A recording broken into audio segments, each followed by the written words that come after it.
उत्तर प्रदेश पंडित दीनदयाल उपाध्याय पशु चिकित्सा विज्ञान विश्वविद्यालय एवं गो अनुसंधान संस्था के अधीन संचालित कृषि विज्ञान केंद्र मथुरा द्वारा छाता के अलवाई में फसल अवशेष प्रबंधन पर कृषक जागरूकता कार्यक्रम का आयोजन किया गया। यह कार्यक्रम उत्तर प्रदेश वेटनरी विश्वविद्यालय मथुरा के कुलपति प्रोफेसर A.K. श्रीवास्तव एवं निदेशक प्रसार प्रोफेसर अतुल सक्सेना के दिशा निर्देशन में आयोजित किया गया। कार्यक्रम में 100 से अधिक कृषकों ने भाग लिया। कार्यक्रम की अध्यक्षता प्रगतिशील कृषक श्री वत्स सिंह यदुवंशी द्वारा की गई। केंद्र के प्रभारी डॉक्टर Y.K. शर्मा द्वारा किसानों को फसल अवशेष प्रबंधन मशीनों के बारे में जानकारी दी गई। उद्यान वैज्ञानिक डॉक्टर ब्रजमोहन द्वारा किसानों को फसल अवशेषों को किस तरह से खेतों में मिलाए, फल फूल सब्जियों को अधिक गुणवत्ता युक्त कैसे उगाएं तथा खेत की सेहत कैसे सुधारने के विषय में जानकारी दी गई। चंबल फर्टिलाइजर के प्रतिनिधि JP पांडे ने बताया किसान भाई फसल चक्र अपनाए, इसके अलावा खाद चक्र अपनाए एवं उर्वरक चक्र को भी अपनी खेती में अपनाए। ये जो जागरूकता कार्यक्रम हम लोगों ने शुरू किया है इस गांव में 2-3 साल पहले से हम काम कर रहे थे। किसानों को जो फसल हमारी धान की होती है, और क्योंकि ये निचला क्षेत्र है तो यहाँ ओट यहाँ की इनकी देर में आती थी, तो ये लोग करते क्या है कि अपनी फसल जो काटने के बाद उसमें आग लगाई, कंबाइन से फसल कटवाई और जो अवशेष बचता है उसमें आग लगाई थी। इनको ये बार बार समझाया गया कि इसमें आग नहीं लगाई जाती, इसका मैनेजमेंट किया जाता है। पराली का यथास्थान जहाँ भी आपकी पराली होगी उसको हम वहीं गला देंगे, और आपको समय से पहले बुआई करने के लिए कुछ ऐसी मशीनें हैं जो यहाँ प्रदर्शन करके दिखाई गई हैं, जो अभी हमारे डॉक्टर राजपूत साहब ने बताई थी। मल्चर है, रोटावेटर है और आपका सुपर सीडर है। सुपर सीडर के साथ SMS लगा के हम लोग बुआई जो कर रहे हैं, उसके माध्यम से अगर किसान भाई बुआई करते हैं तो वो सीधी पराली के बीच में बुआई कर देती है। हमारी जो सीडर भी थी उसमें, लेकिन नमी की परसेंटेज जो सामान्य है उससे 25% आपके खेत में ज़्यादा होनी चाहिए। उस स्थिति में अगर ये बुआई करते हैं तो इनका समय भी पर्याप्त बच जाता है, लगभग 1 महीने का समय बच जाता है। खड़ी जो हमारी पराली है उसी के बीच में बुआई हो जाती है, फसल का किसी तरह से इनका नुकसान नहीं होता समय का, और आप आग लगाने से बच जाते हैं। यही इनको बार बार समझाया जा रहा है। कुछ किसानों से बात होती है फसल के, उसको मतलब कितना होना चाहिए पैदावार, उसमें कोई फर्क आता है क्या? नहीं, सामान्य तौर पे जो किसान भाई मैनेजमेंट करते हैं इसका पराली का, तो पराली को सड़ाने के लिए भी नाइट्रोजन की ज़रूरत होती है।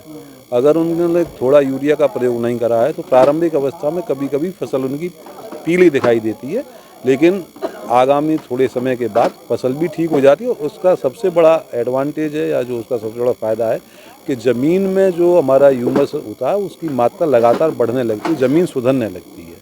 तो पिछले वर्षों की अपेक्षा कितने किसान जागरूक हो गए हैं जो फसल प्रबंधन करना जान गए? मुझे लगता है इस गांव में संभवतः ही कोई ऐसा किसान होगा जिससे आज के डेट में उसमें प्रयोग होने वाली जो मशीनें हैं बुआई में, जिसके बारे में जानकारी ना हो। लगभग सभी को जानकारी हो। किन किन गाँवों में ये जागरूकता कैंप लगता है आपका? कानगा जानपुरा जो हर साल हम नए 5 गांव अडॉप्ट करते हैं। इस बार हमारे पास जैसे अभी कल 3 में करा लिया हम लोगों ने, तो 3 में हम आज तीसरा प्रोग्राम किया था इन लोगों ने। 2 गाँव और रह गए।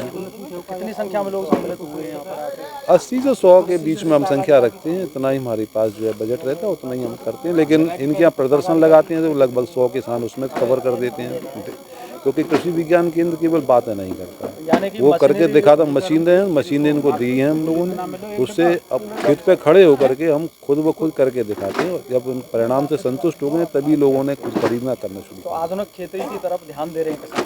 निश्चित तौर से दे रहे हैं। अगर आधुनिकता की तरफ नहीं बढ़ेंगे तो ज़मीनें तो खराब हो ही रही हैं, इसके साथ उत्पादन भी गिरना शुरू हो जाएगा, और स्वाभाविक रूप से जो रेस लगी होती है उसमें अगर आदमी नहीं दौड़ पाता तो पिछड़ जाता है। अगर उस रेस में जाना है तो स्वाभाविक रूप से आधुनिक वैज्ञानिक की खेती तौर पे खेती करनी पड़ेगी, और स्वाभाविक सभी किसान भाई कर भी रहे हैं। धीरे धीरे सभी लोग परिवर्तित हो रहे हैं। अब आपने देखा होगा कि जो हमारे यहाँ अक्टूबर के माह में लगभग स्मॉगिंग होती है, वो हमारे क्षेत्र से नहीं है। घटनाएं लगातार घट रही हैं। 2 बार तो मथुरा जनपद के किसानों को मैं आपके चैनल के माध्यम से धन्यवाद दूंगा कि इस जनपद को 2 बार तो मुख्यमंत्री द्वारा पुरस्कृत किया जा चुका है कि हमारे किसान भाई इतने अधिक जागरूक निकले, उन्होंने हमारी बात सुनी और अपनी फसलों में आग नहीं लगाई। SKS hospital medical college and research centre, जहां एक ही छत के नीचे ब्रजवासियों को मिलेगा संपूर्ण रोगों का इलाज एवं सर्वश्रेष्ठ सुविधाएं, वो भी उचित दरों पर।